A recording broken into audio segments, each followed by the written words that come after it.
If you are referred to the local hospital for a sperm test, you may be asked to produce the sample on site. That will require you from abstaining from ejaculating for maybe 3, 4, 5 days before the test. And that's really important so that the doctors at the local hospital can get a good picture of what's happening in your sperm production factory.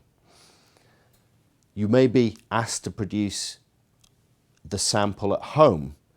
And if that's the case, then you should still abstain from ejaculation for the same period of time, but you will be required to bring the sample into hospital within usually 1 hour so that the scientists who are going to be looking at that sample can see the sample fresh and can make sure that those sperm are healthy and that they're swimming.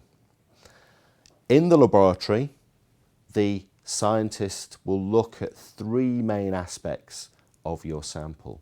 They will count the sperm, they will see how many there are, they will look to see whether they're swimming, and they will also do a test to check their size and shape.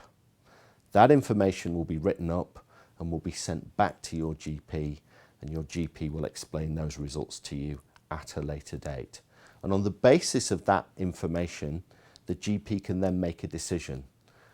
The GP can decide that maybe there is time to continue trying because your sperm is normal. The GP may then decide it's time to investigate your partner and make sure your partner is ovulating and that everything is healthy with her. Or your GP may decide this is the time that you need to be seen by a specialist in a hospital because your chances of conception are low and you may need some additional help. Now, the main treatments for male fertility usually involve collecting sperm either from your ejaculate or maybe even from your testicles if you have too few sperm in your ejaculate. But those sperm can be used to fertilize your partner's eggs, usually in a laboratory, either through IVF or through a sperm injection technique that we call ICSI.